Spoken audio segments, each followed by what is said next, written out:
By saying the chatter does echo in this room. This is a very important forum, I think. This is the first time I'm told that these three have debated on a stage together. Everyone's going to want to hear what they're saying, so if you do have any side conversations, please take those outside. I expect this will take up the full 2 hours allotted, so there won't be any breaks. If you need to get up and go, you don't have to ask permission, just go. All right. Good afternoon and welcome to today's candidate forum.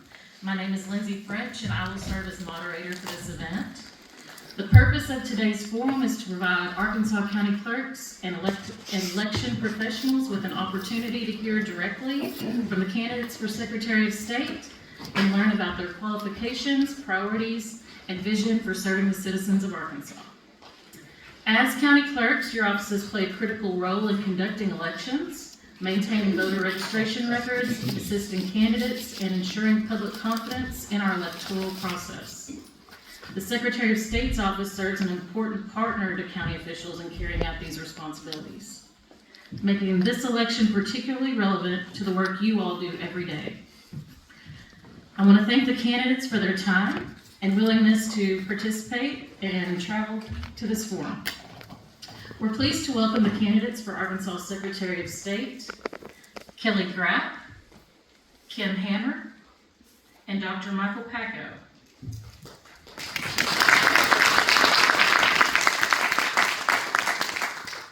Before we begin, I'd like to review the format for today's forum.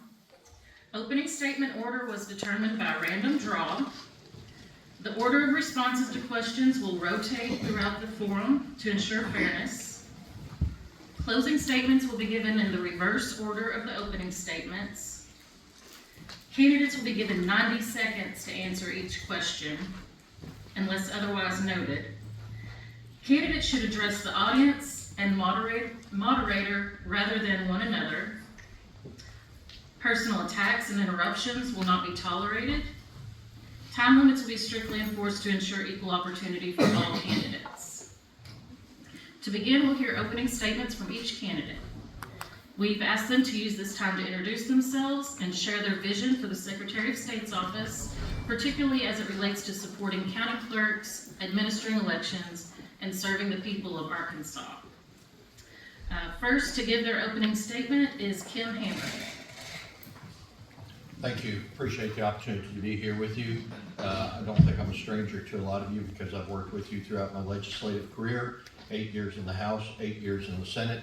And people ask the question, well, why do you want to run as Secretary of State?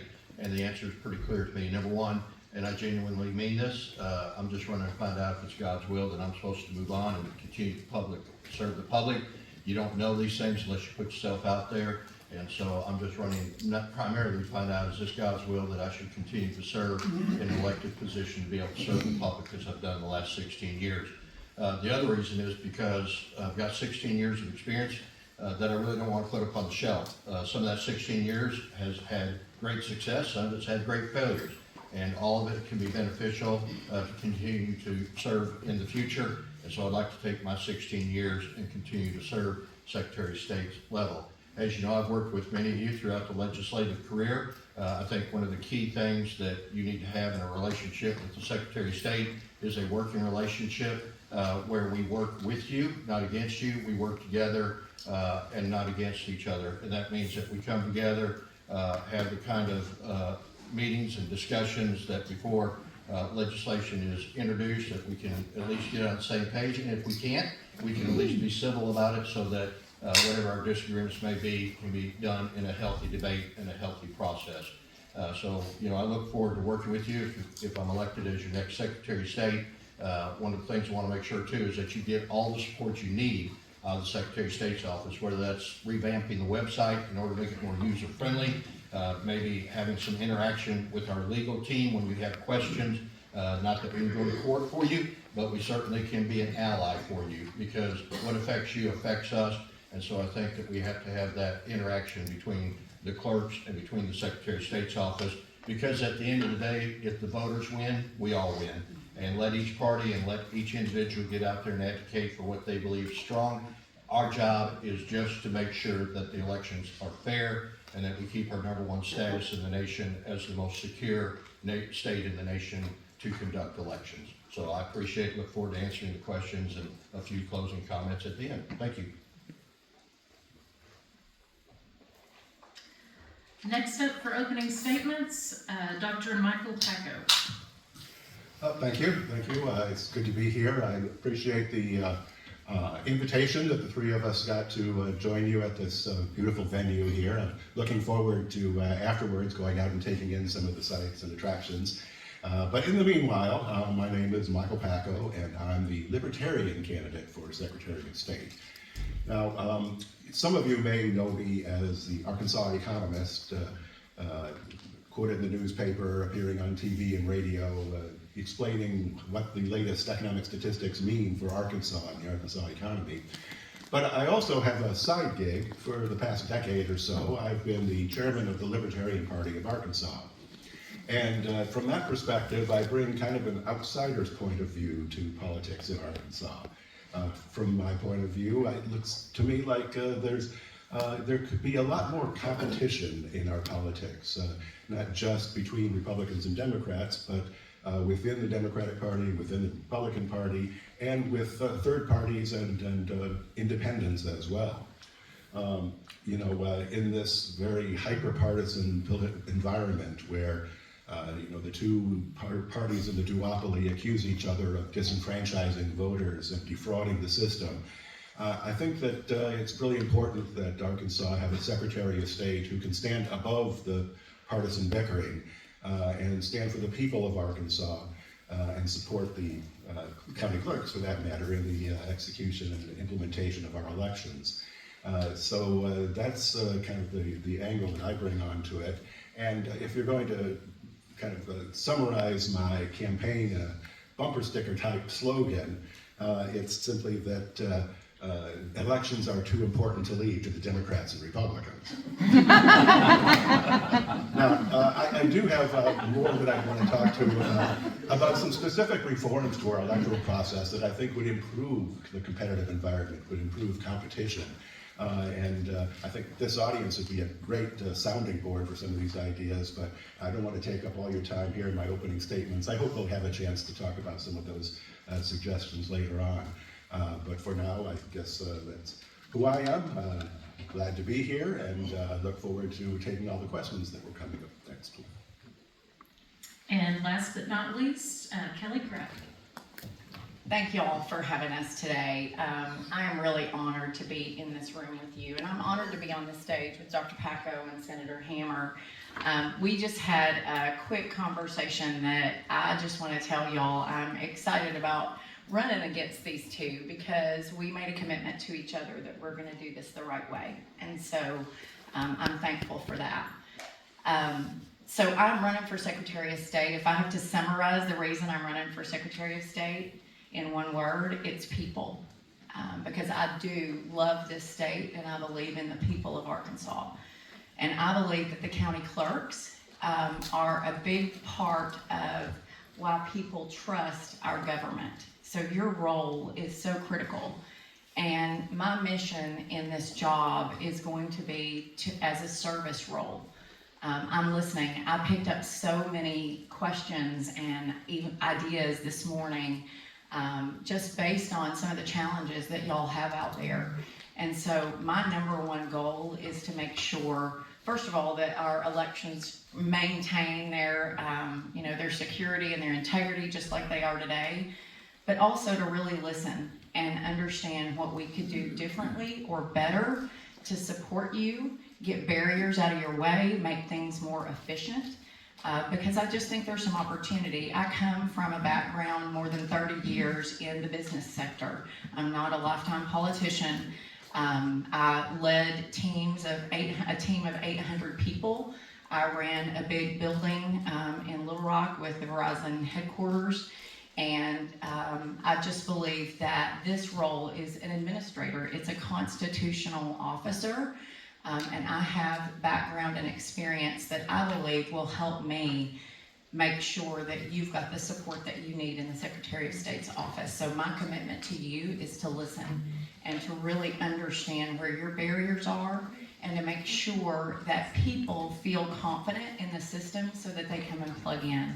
I'm on a personal mission to get more people to the table when it comes to politics and to take some of the heat out of the Democrat, Republican, Libertarian, whatever you are, because at the end of the day, we're all Arkansans, and we have to come back to each other, and we have to be able to talk to each other and work together to move this state forward. And so I have a vision for that, and I have so many great ideas I can't wait to share with you today. Thank you for having me. Thank you all.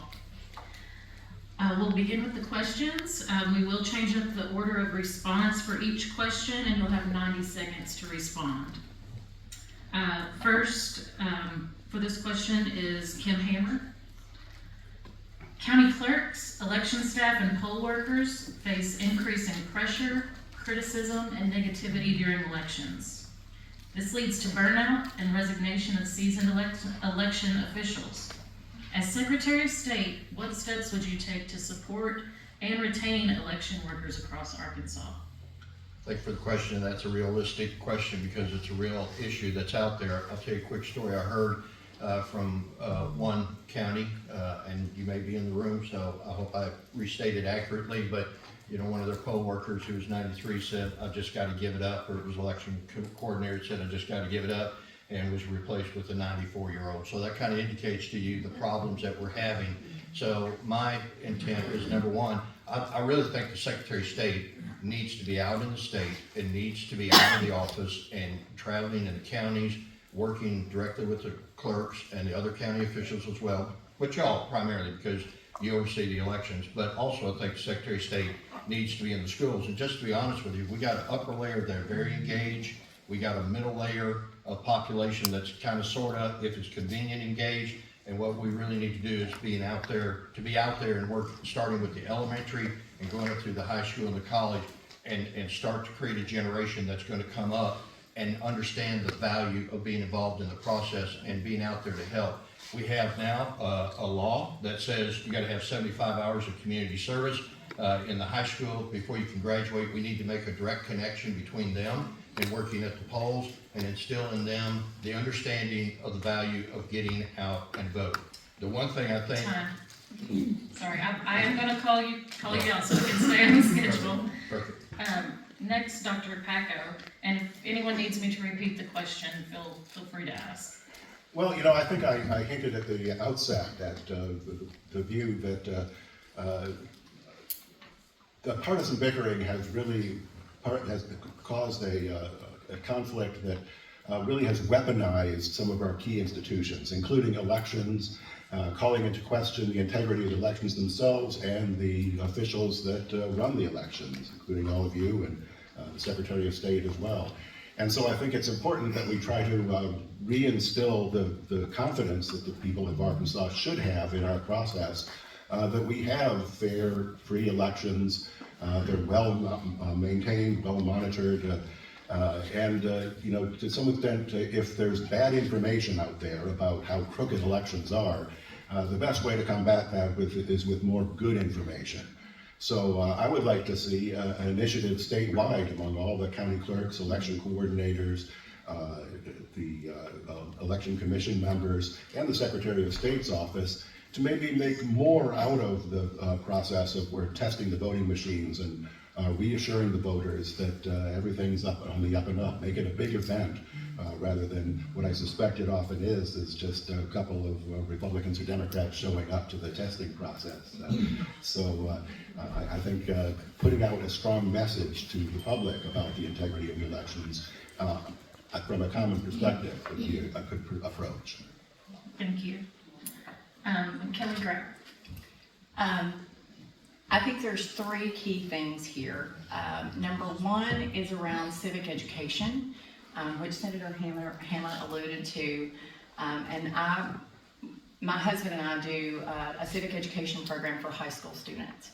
And one of the things that I've really learned through that process is that young people want to plug in, but they might not want to come to a Democratic committee meeting or a Republican committee meeting. they want to use their own God-given talents to plug into the system. And so I'm running my campaign with that philosophy. I've got a mural artist that I'm working with. I have a guy who wrote a song a couple of weeks ago, and I think we've got to find ways to help our youth plug in where they are. So that's the first thing, and we want to teach them how to plug into the system so that they can use their power and their voice. Our population, we now have more voting age people under 50 than we do over 50. And y'all know who votes, right? Y'all know who votes.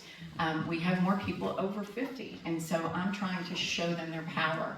The second thing that I think is really important is giving people something to come out for and not just against. There's so much polarization, and my whole campaign theme is people over politics. I want to help communities understand how they use our civic power to change things if they want to change things. And so that's really a critical piece of it as well. Yes, thank you. Second question. Arkansas currently utilizes paper ballots that are scanned and tabulated by machines. What are your views on continuing Arkansas's current paper ballot system versus a return to hand-marked, hand-counted paper ballots, and why? Oh, you need to know who's first. Dr. Coco, that's you. Okay. Sure, question. This is not controversial at all. The paper ballots issue is one that, to some extent, has really puzzled me because, as you pointed out in the question, we do have paper ballots in Arkansas. It's a credible, traceable, written record of the votes, whether they're the fill-in-the-circles kind that we have in Pulaski County or the ballot marking devices that are used in other counties. There is a piece of paper that comes out of that process that, at least in the case of the ballot marking devices, the names are printed on the ballot. The voters can look at it and see that those are the people I voted for before they put it into the reader. And maybe we need to remind people that that's there because there seems to be an awful lot of concern and complaints about that. I guess, and as far as hand counting goes, I think that's just unrealistic from the amount of labor and cost that would be.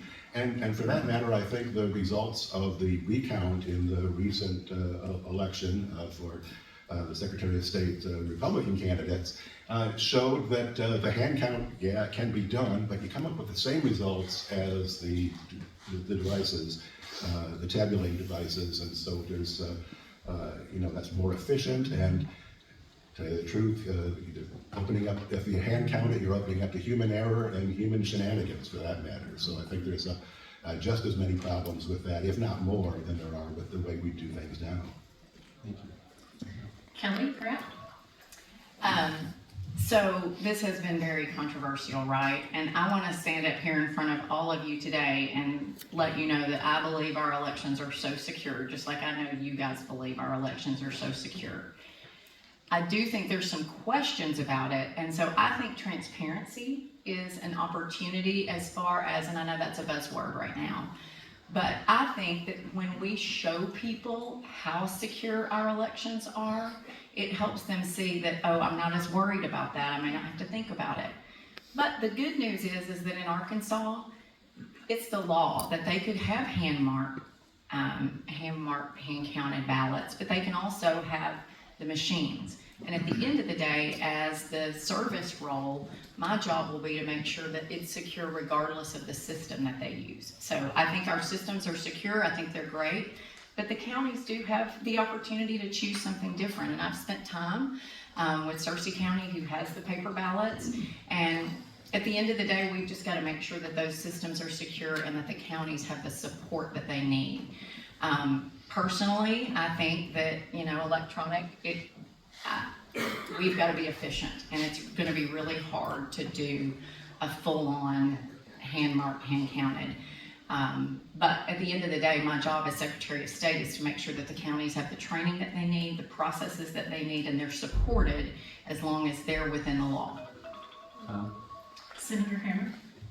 Thank you. Might have a little knowledge in this area.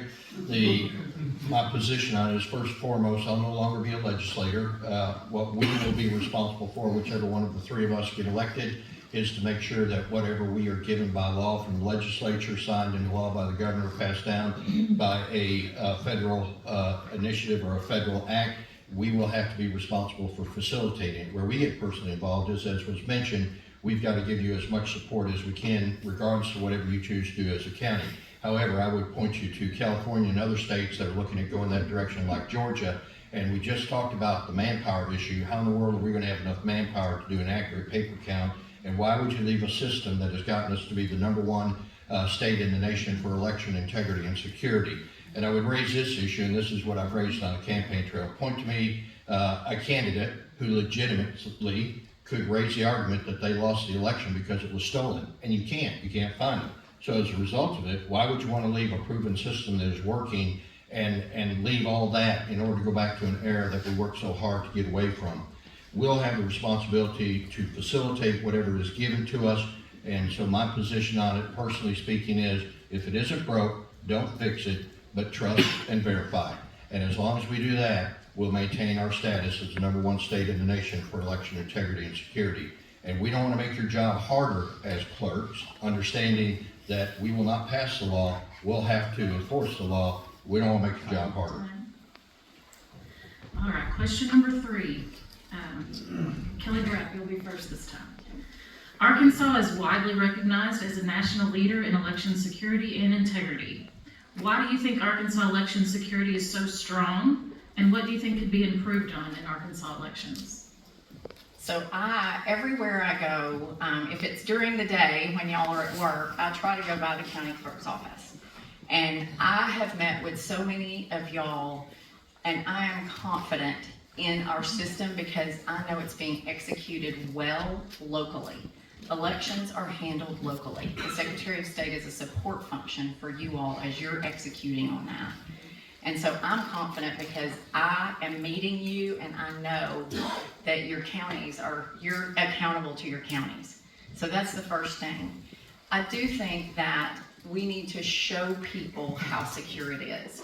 I went to a session not long ago where we heard from people about why they don't or do trust our elections. And the #1 thing I heard is they trust it when they can go into the polling location and they know people. And I think that's a big deal. And you guys being there, your staff being there, the election commissioners being there makes a huge difference.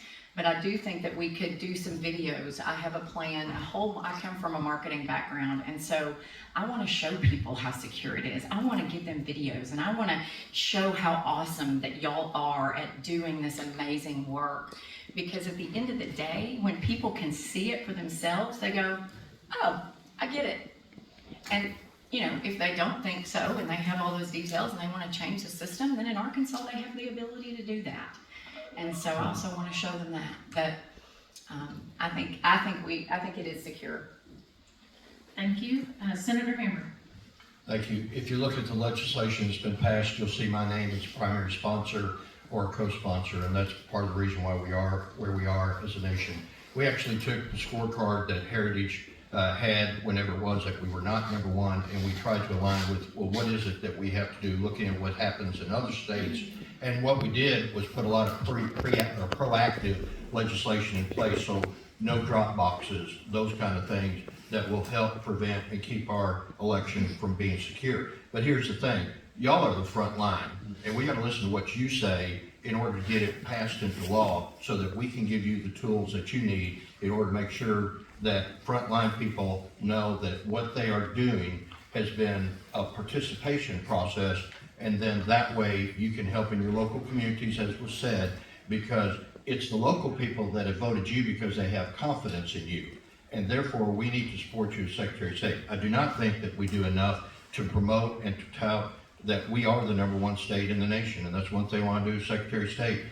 We have to play catch up and not be an office that is quiet. We have to be an office that is loud, because if we are loud, then that puts those that have the conspiracy mentality into question, and they have to play defense. We need to play offense, not defense, and be very aggressive about getting that message out there.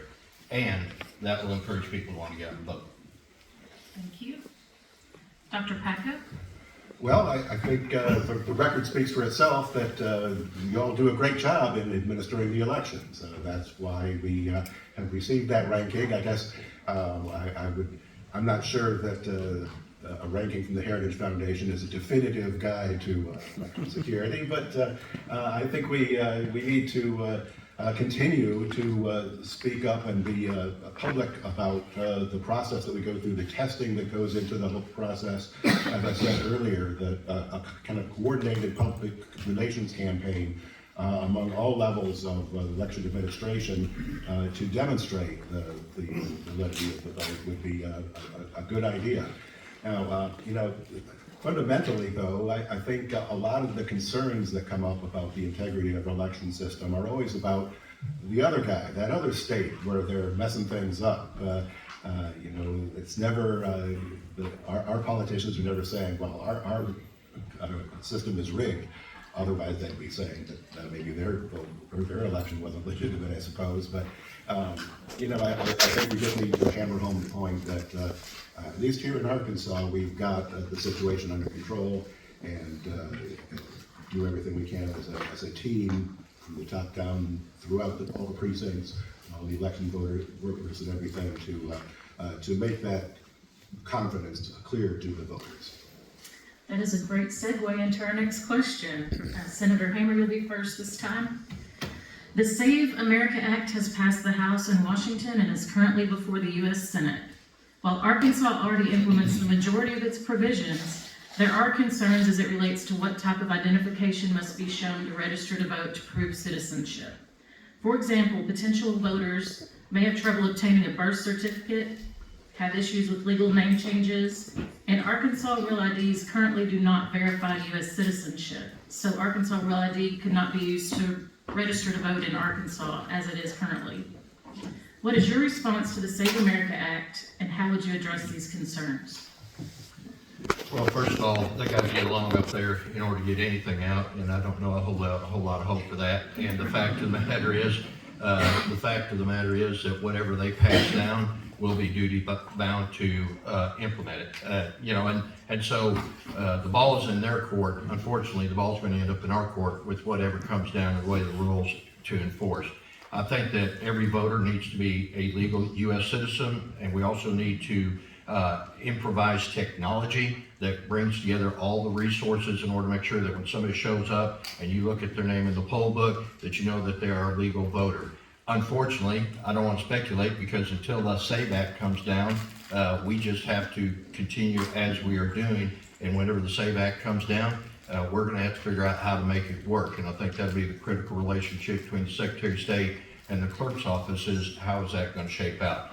On the SAVE Act, the one thing I will say, every vote counts, but every vote ought to be legal, and we ought to all want that in the room because if somebody votes illegally, it offsets your vote as a legal voter. So as long as we all work together to make sure that those that are showing up to vote are legal, and I think there are some things that have to be done internally among agencies like with the Department of Motor Vehicle and the other things where there has to be some greater cooperation, and there are systems that we can bring in place to make sure that that happens. That will be our focus. That would be my effort is what can we do to make sure our systems are communicating with each other and the clerks are getting good, pure information. Time. Dr. Paco. Well, I think I agree with Senator that the SAVE Act is probably unlikely to make it through Congress and get to us. But if it does, of course, that we would be duty bound to carry out its what it calls for. But I do think that it's a really bad idea. It's probably unconstitutional. Elections are traditionally and legally in the realm of the state, and even more so, they depend on the precincts, the counties to carry them out. There's just no room in this process for the federal government to be stepping in and telling us how we should be running our elections. And, for that matter, some of the concerns that have been raised about enhanced ID requirements, the enhanced IDs we have now would not be good enough under the SAVE Act. That's just carrying things too far. It's unnecessary. We have ID laws here in Arkansas.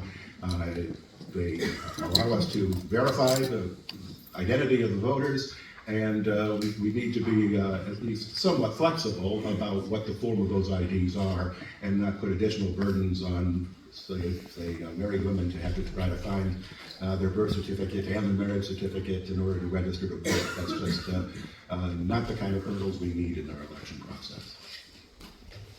Kelly Grant? The Winthrop Rockefeller Institute did a civic index survey a couple of years ago, and Arkansas was at the bottom of voter engagement. And that, to me, is a failure. We want more people at the table. We want the right people at the table. And as Senator Hammer and Dr. Packo both said, we already have such secure processes here. We require voter ID, we require you to be a citizen, that's already in place. And I think there's just a lot in the media right now where they're trying to plant seeds about our elections being not secure. And I just don't buy it. And so I don't think that it's necessary. And again, I think it's gonna get hung up and we're not gonna have to worry about that anyway. But at the end of the day, we need more people at the table. Something a lot of people haven't really even thought about or talked about much, though, is the burden that this might put on the county clerks, because all of a sudden you've got, right now I'm out registering people to vote. Well, now they're gonna have to come in and bring documentation. We're gonna have all those systems in place. And I'm worried about the administrative burden that may put on the county clerk's office. So I really wanna understand that if something like this legislation goes into effect, because at the end of the day, you guys are managing those roles and you're the one responsible for making sure that everything is right. And I just want to, make sure that if that happens, that we have the processes in place to support you. Dr. Michael Packo will be the first to respond to this question. The National Voter Registration Act of 1993 requires that motor vehicle registration agencies, public assistance agencies, and disability service agencies provide voter registration assistance to citizens. The most common example is someone being asked if they want to register to vote when getting their driver's license or renewing their vehicle license at the Department of Motor Vehicles. County clerks have historically had issues with these registration applications. Incomplete applications received, applications not making it to the clerk, people being registered who are not citizens or who did not really want to register, etc. How would you address and improve voter registration issues between state agencies and county clerks? Well, that's a tricky question, because of course we want to encourage all citizens who are eligible to register to vote, and to make it as easy as possible. For instance, at the driver's license office or wherever else they're interacting with their state or local government. But I think there also needs to be adequate training and send out a memo or something that there are certain requirements that must be met if people are going to register to vote. And I think, when Cole Jester recently did this examination to see how many non-citizens were registered to vote in Arkansas, I would venture to guess that nearly all of them were there accidentally, because no one really told them they couldn't register to vote. It wasn't some sort of conspiracy to throw the elections or anything like that. So it does create problems, it creates suspicions and concerns. So perhaps the county clerks and the Secretary of State's office needs to be more proactive about making sure that the T's are crossed and the I's are dotted when it comes to voter registration forms. Kelly Grant? I've heard this come up a few times as I've talked to several different county clerks and the staff at the county clerk's office. And it sounds like, I'm a process person, so in much of my time at Verizon, Verizon, big telecom company, bought up a whole bunch of companies, and part of my role was to identify best practices in process and really dig into the process and make sure that those are smooth and that we're doing things as easy as possible, but also as securely as possible, and then training people. And what I've heard is that when people come in and they register at the DMV, maybe that data doesn't come over as clean as it needs to, and y'all are having to do a lot of cleanup and follow up.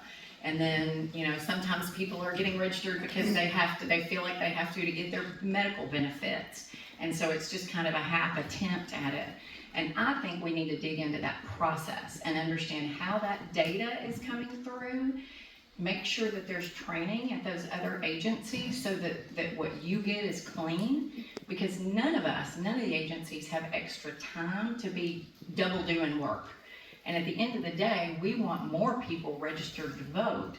And we need to make sure that's done securely. And so to me, there's a system issue that I want to understand and dig under those covers and make sure that we can make that easy, make sure everybody's trained, and make sure you get the information that you need so you don't have to double do work. Kim Hammer. I'll use an analogy. I think we need to take you all out of the back seat, put you by the passenger window. I'll be the driver, and we'll put DMV in the middle, and we're all gonna have a talk.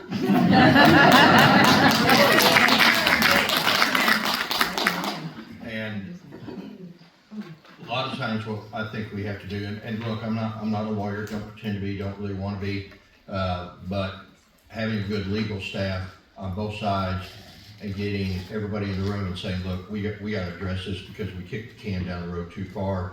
As was mentioned, you guys shouldn't have to be doing the work of others and shouldn't have to be doing cleanup work either for that matter.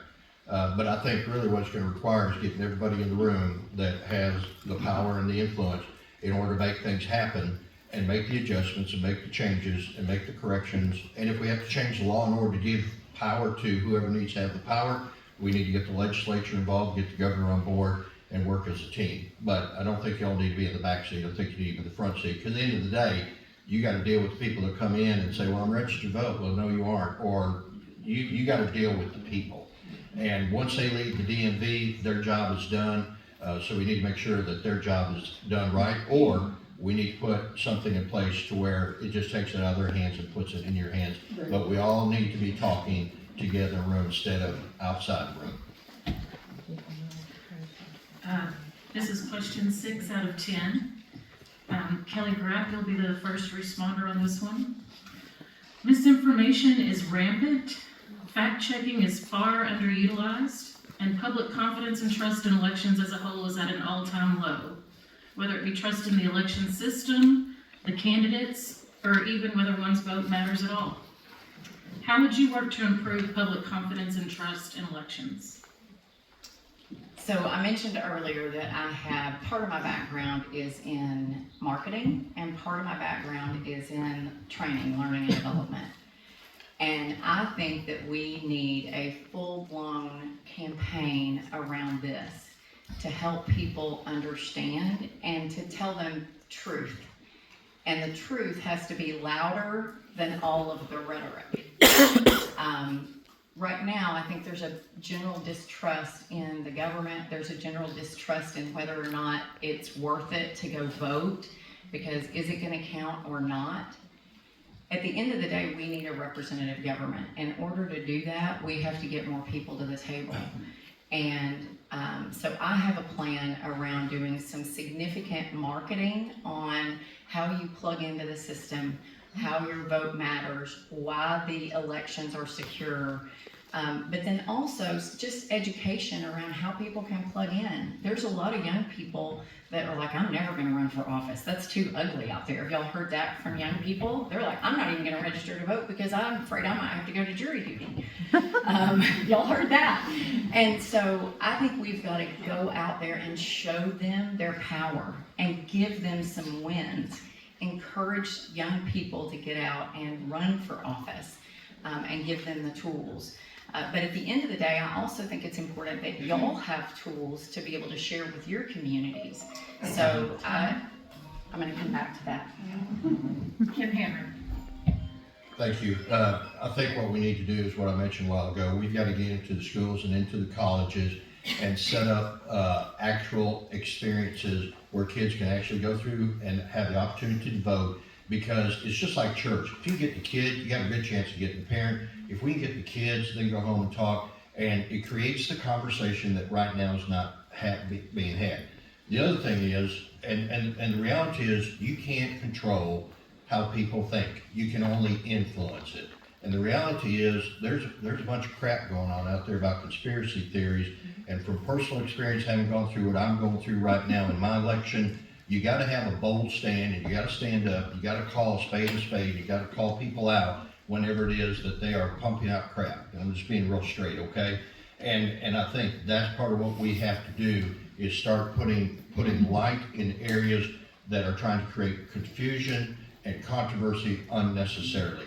And I'll say that of me in the Republican Party, or either of the other two parties, either one, because it doesn't benefit anybody and it discourages people from getting out to vote. What the party platforms are up to the party. Our job is to make sure that there's a message that however you're gonna vote, when you come in, you can feel safe and secure that your vote is there. But I think we've got to start beginning in kindergarten and work through the college level and raise up a generation that will create that conversation for the generations in the middle. Dr. Packo? Yeah, I think it's been mentioned that Arkansas ranks very low in measures of voter engagement, very high in measures of voter apathy. And I think they think that's really a shame. And I'd like to take a little bit of a different angle on this and suggest that a fundamental problem with our election system here in Arkansas, has nothing to do with anything that you all do, is the way that we lack competition in the process.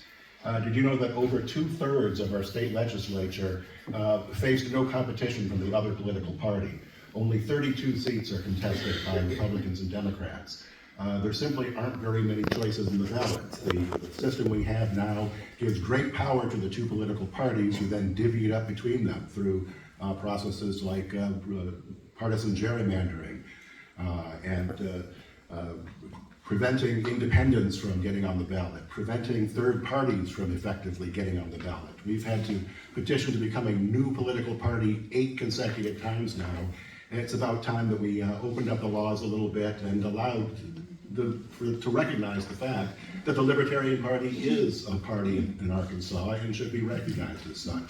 We also need to bring the laws for running as an independent candidate in line with constitutional decisions that were made in the case of Libertarian Party of Arkansas versus Thurston. Some of the restrictions that were declared unconstitutional in that case are still being held over independent candidates. So those are the kind of improvements that I would like to see. The Arkansas County Clerks Association and the Secretary of State have a very strong and robust relationship, particularly with the Elections Division and the Outreach Team. How do you plan to strengthen the partnership between the Secretary of State's office and county clerks throughout the state? Specifically, how do you think, Senator Hammer, you'll be first on this one. Specifically, how do you think the Secretary of State's office could better assist county clerks with legal issues involving elections and increase training opportunities for election officials? First of all, as I mentioned a while ago, my daily schedule will be in the office at 7 o'clock, be there with my leadership team, which will be very competent to handle issues and to be able to manage. I'm going to be available by phone, unless I'm between here and Pleasant Plains, but otherwise be available by phone. So that I can be in your office, looking at you, talking with you. The other thing is, I think that there ought to be regular meetings quarterly, at least quarterly, to where the clerks come in and meet face to face with the Secretary of State, and we talk through what are the issues, what do we need to be preparing for, so that when we come to general session, we can be proactive and be ahead of it. So a lot of it's just going to be about straightforward communication to create that strong and continue to preserve that strong relationship. But the reality is, if you're not seeing me in your office at least every 3 or 4 months, I'm not doing my job, and you need to have access to my direct cell phone so you can call me. Because generally, if we can address it at the lower level, we can keep it from becoming a bigger issue. If it's something we need to be addressing, we need to file an ISP with the legislature so we can talk it out, so we don't get in general session and have a food fight. We really need to be proactive in addressing these things before we get there. Those are some of the critical things that I think are going to be important in us having that kind of relationship to where he supports you. Legally, I'll support you. I'll tell my team to support you to the limits of law that I can. I can't go represent you, but we ought to at least be able to give you an answer. If you call and ask a question, we shouldn't have to say, let me get back to you, or I'll kick that can down the road. You will get a response from my legal team. Dr. Packer. Well, I don't know how I could say it any better than Senator Hammer just did. It requires communication, constant contact between the different levels of the election process administration.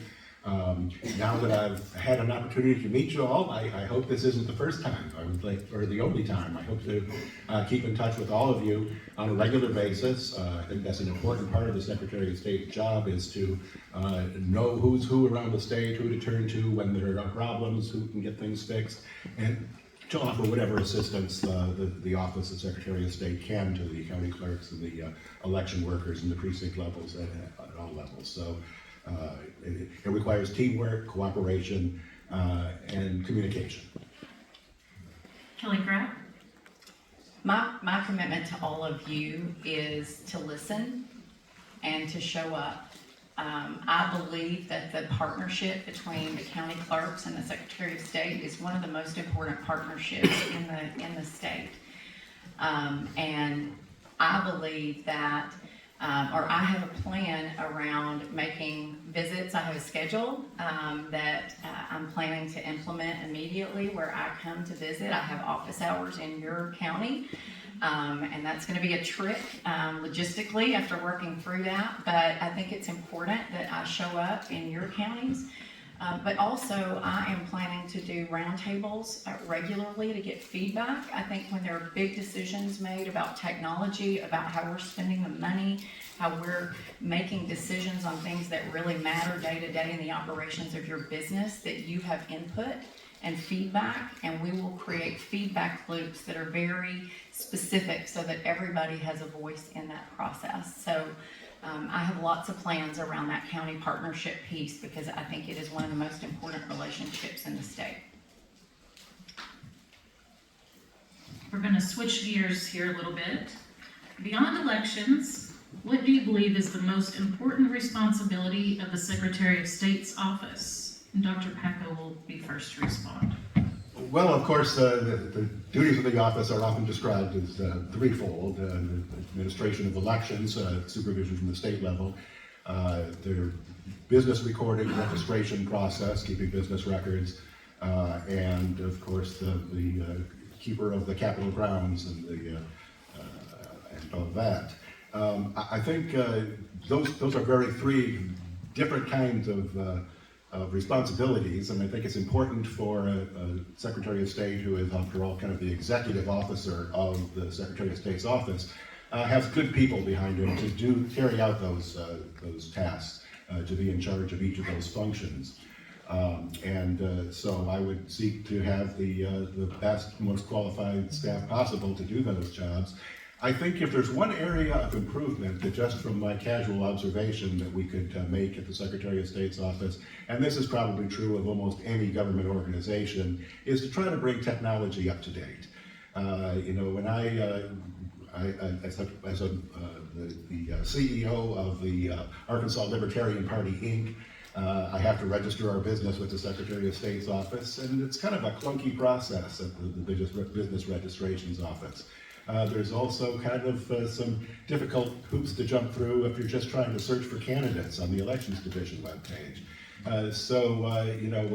Technology changes fast, and governments don't tend to keep up with those changes. I think that's where I want to put my emphasis. Kelly Graff?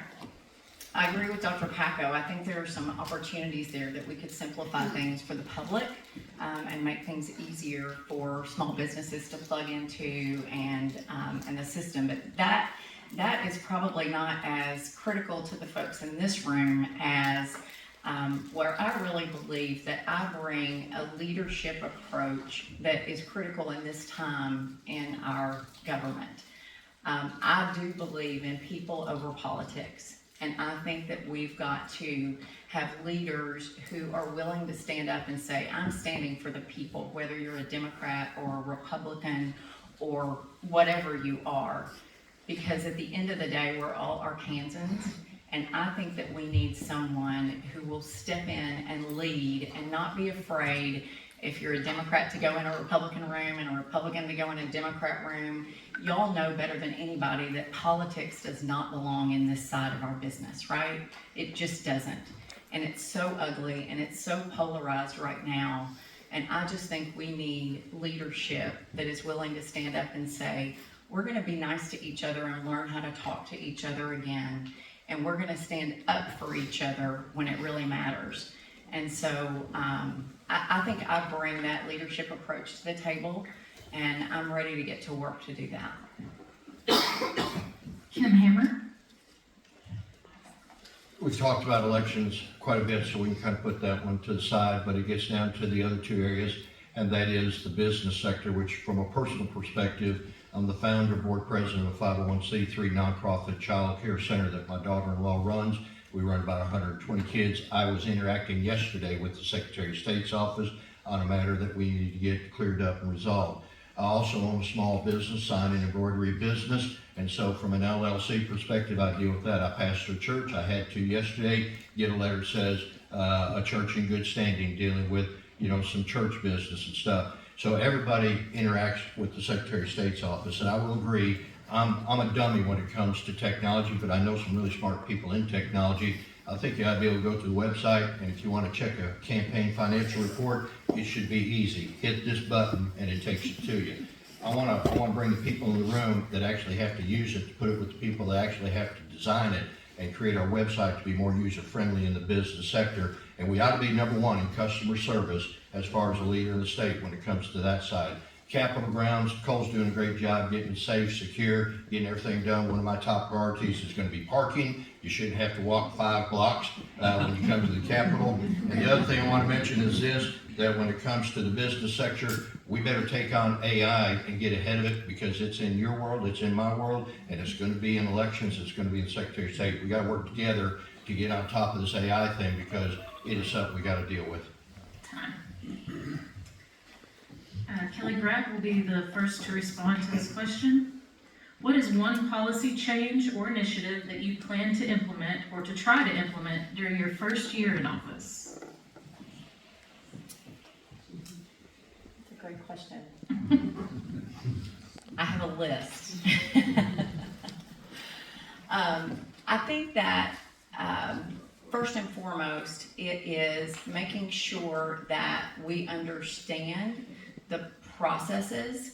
And so when it comes to how we make decisions on our systems and the feedback around tools that we use, technology that we use, I want to make sure that we have policies in place that ensure that feedback loop, so that we have specific and regular interval meetings where we're talking about that, so that before we go make that policy change, that we understand all the puts and takes and the ins and outs of the impact of those decisions. Because I think in many cases, you guys get stuff handed down from the legislature. And sometimes that's great, and sometimes that causes a big burden. And so the number one thing that I will do is make sure that before we put anything in place, that we get feedback and we make sure that we understand the impact. And so I don't know that that's a real policy, but I think having the safeguards in place to ensure that we don't do anything that's going to make your job harder, that we make sure that what we do is going to make your job easier and ensure that we still have safe and secure systems. Kim Hammer? There are policies, and then there are practices. My practice will be to work with policymakers, and the one thing I'd like to do with my existing relationship with the legislators and the governor and those that are already serving is to get ahead of it, and as soon as I'm elected the next day, probably the day after, I told my wife I'd take the day off afterwards, but the next day is to start contacting the policymakers and say, what legislation are you planning on bringing, number one, and number two, have you talked to the clerks about it? Because there has to be a proactive effort prior to the legislature to work with the Association of Counties, the clerks, so that we can run the traps before we get into the session and then have an all-out food fight. We don't want to have that. So it's going to be more about practices than it is about policy, because some of the policy is going to be driven by the legislators that are going to pass laws that we're going to have to deal with. So it's going to be critically important as far as that is concerned. But I will tell you one thing in the way of policy.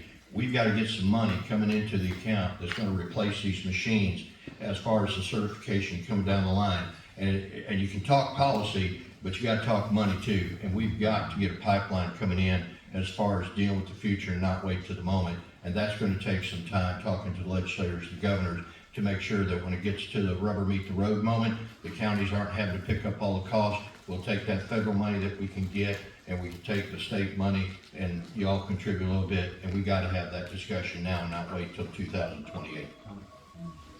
Dr. Michael Packo? Well, I think I would just reiterate the point I made earlier about bringing the technology of the office into the 21st century. And I also want to add that I wholly endorse Senator Hammer's idea of improving the parking situation around the Capitol. You know, the other ideas about, you know, making sure that we have the funding available to upgrade and make sure that we have the state-of-the-art vote tabulation machines on hand. I think that would go a long way toward addressing some of the worries and concerns that the voting public has about the integrity of elections. If we, make sure that we have the state-of-the-art equipment to show off to everyone that look at all the bells and whistles that this thing's got. Other than that, I think probably my first year in office would be a whirlwind of everyone being surprised. A libertarian was elected, really? So I would try to use the position as a bully pulpit to continue the themes that I hope to be talking about for the rest of the summer here, which is ways that we can open up our political process to more voices, more choices for voters, whether that's changing the way that partisan gerrymandering goes, changing the schedule of primary elections, making it easier for independent candidates and third-party candidates to get on the ballot. Those are the kind of ideas that I would be championing as the remarkably surprising libertarian victor in the race. Kim Hammer will be first to respond to this question. The Secretary of State's office is tasked with certifying statewide initiative and referendum petitions and approving ballot language. Currently, the state offers little to no assistance to county clerks in conducting the clerk's same duties for local petitions. What do you think the role of the Secretary of State should be, both for statewide and local petitions, and what changes would you like to see put in place? Well, y'all may be aware that I've put some changes in place that are still in court, and I think will prevail in the long run. But I would say this: you'll have full access to my legal team. You'll have my direct cell phone number, because what I want to do is make sure that we don't have a burden on you that makes your normal day-to-day activities more difficult. And I think a lot of that is going to be communicated with my legal team, and my legal team knowing that I will tell them that if a clerk calls you, make sure they have all the information that they need, make sure that they have good information, and make sure that they have something that they can move forward with. I think also when it comes to that, there has to be an interaction between the Secretary of State's office and the clerk, you know, as far as the making sure that those petitions that are going to be put forth, that, you know, they have all the proper language and all the things that are in them, so that we can address the issue sooner than later and try to avoid getting in court if possible. Dr. Michael Packo? Regnant populace, the people rule. That is an important aspect of our state psychology and our election system. The right to petition the government for redress of grievances, to circulate petitions, to initiate changes in the law and the Constitution are fundamental to the way we do things. And quite frankly, I think that the restrictions that have been proposed that are currently running through the legal process have been too restrictive. They really make it so that the process is only available to those who have deep pockets. There's no way that an ordinary group of citizens can establish an initiative for petitions. Now, going to the county level, I think the Secretary of State's office, the staff of the Elections Division, has some experience in how to handle the nuts and bolts of handling the petitions, and could be helpful to the county clerks. But I wouldn't necessarily say that that's the be-all, end-all of answering all your questions. As a matter of fact, I think in the past that the Secretary of State's office has sometimes had the appearance of putting their thumb on the scale when it comes to approving or disapproving the paperwork and legal restrictions of accepting petitions.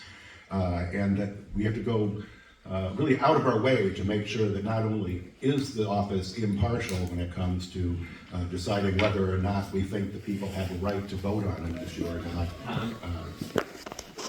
Kelly Pratt?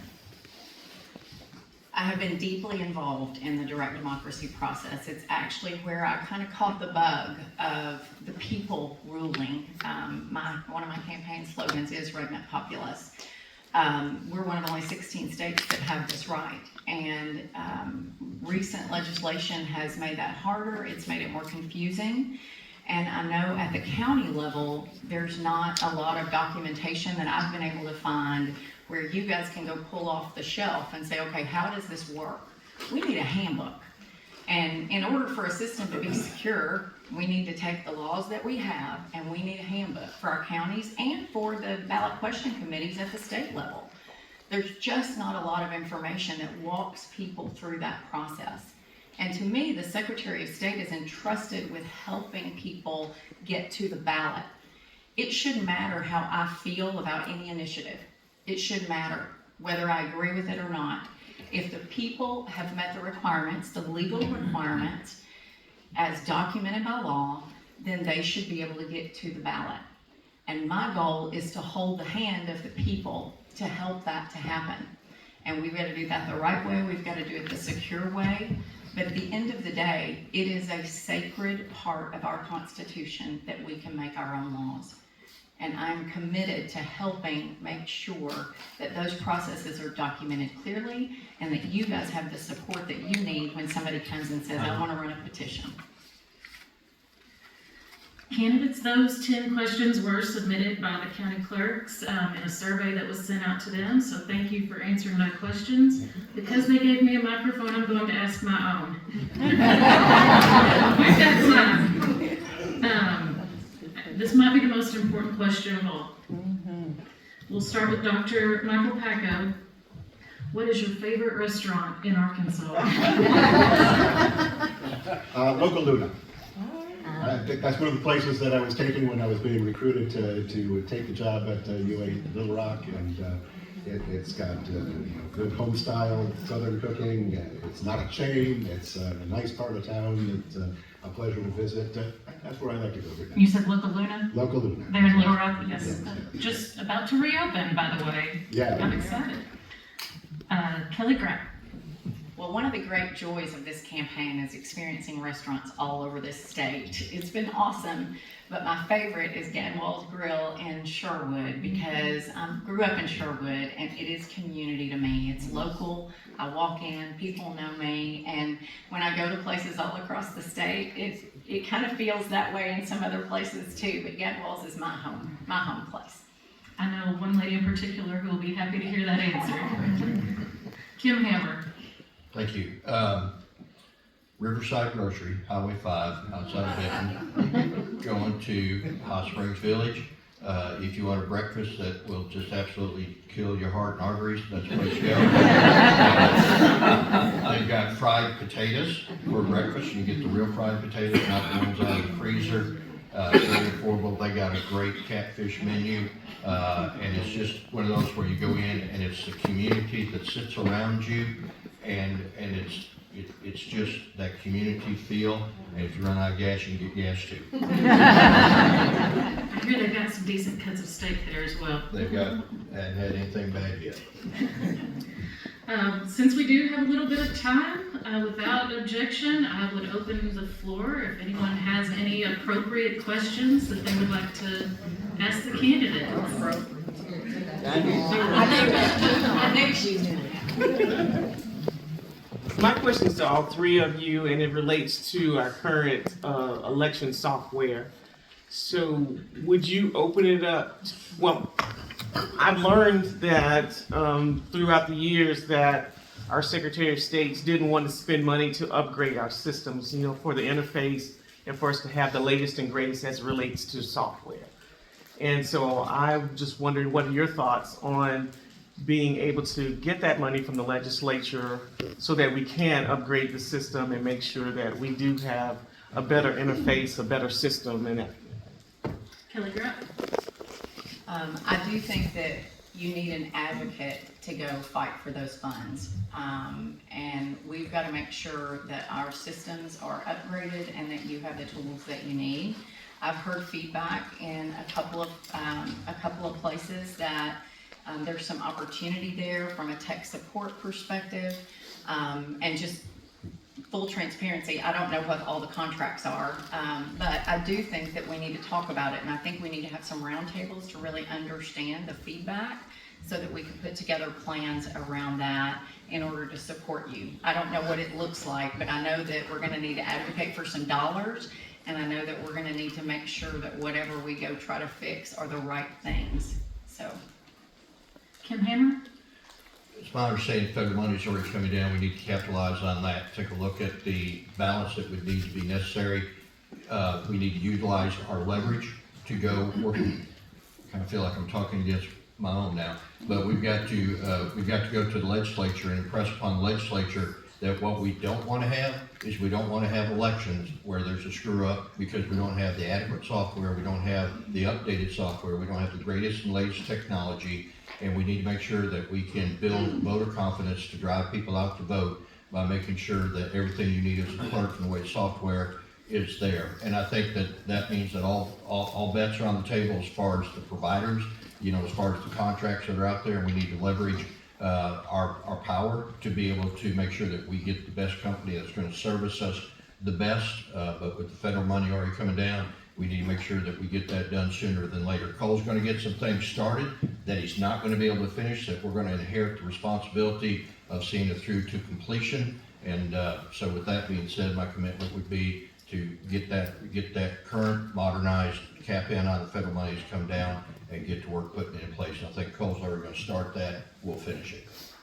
Dr. Michael Peckham? Well, I'm a libertarian, so I'm very loath to call for government spending increases. But I think if there's any function of government, if government exists at all, the integrity of elections and the assurances that the voters have and the legitimacy of our electoral process is of utmost importance. And, I've talked about improving the technology all across the board. At that point where the technology interacts with the voters, where we have that interface, that's the most important place to have people trust the system. And as far as specific details or approaches that we might take, I would turn to you all, the experts, the ones with boots on the ground when it comes to administration of elections, and see what it is we need to do to improve the system and to upgrade the system to make it as top tier as our reputation is for having clean and valid elections in Arkansas. Thank you for your answers. I just wanted to add that the system has not been updated in 20 years. That's a good reason to look at it. Might be the time. We've got some time for another question or two if anyone has one. Now's your chance. Oh, yeah. Another one. I would like to know your thoughts on online voter registration. Kim Hammer? I think whatever the legislature passes down will be the enforcer of that. That's going to be a legislative issue that has to be handled. And so I think that's one of those areas that's going to have to be taken up in the legislature. Secretary of State does have influence, does have the ability to interact with the governor and bring some thoughts to the table. But at the end of the day, whatever the legislature passes or whatever comes down in the way of a federal directive, we're going to have to count on that. And my job, I'll no longer be a legislator that makes law. My job will be to enforce whatever laws are given to us. So I think if you want that, you need to work with your legislators and the governor, and you need to push for that. And that's where the fight will happen. And we as Secretary of State will be the ones that have to implement it. And that was a really good question you asked right there. Okay. Thank you. Dr. Michael Peckham? Well, as I mentioned before, it's very important that we give everyone an opportunity to register and make sure that everyone who's eligible is registered to vote. And as long as the proper controls and procedures are in place to verify the identity of the voter being registered online, I think that's perfectly acceptable and something we should strive to do. Again, it's not the Secretary of State's job to decide that's the way we're going to do things. Senator Hammer is right, that's a legislative initiative, but that's certainly not outside the realm of what I think is reasonable. I think if you're asking about when the day might come when we can vote online, that's a lot further off. That's probably not going to be anywhere on the horizon, but that's not what the question was about. And I think making sure that people have an opportunity to register to vote as long as the proper controls are in place, we should explore every option we can on that. as others have said, obviously I'm not making the laws around that, but I would advocate for it. We're one of only a few states who don't allow that capability, and I think when I'm talking to young people in particular, it's really hard to get them to, fill out the paperwork. I have to go out to my car, I have to get the form, and I'm doing that like literally 5 times a day. I'm handing out forms. So it is a bit of a burden, particularly for young people, and I think that we've got to figure it out. Now, it needs to be secure, and we need to make sure that whatever system that we put in place, I wouldn't make the rules, but I would be part of the process in making sure that that system is secure and that we've got the right processes in place to support you. I also think it would help with some of the burden that y'all have in the counties, because, that's a big lift that you have. And if we can take some of that burden off, we can replace that doing other fun stuff. So that's where I'm at on it. Any other questions? Okay, with that, we will go to our closing statements. You will each have 3 minutes apiece. We will go in the reverse order of which you gave your opening statements, starting with Kelly Clerk. I just want to say thank you all for having me here today.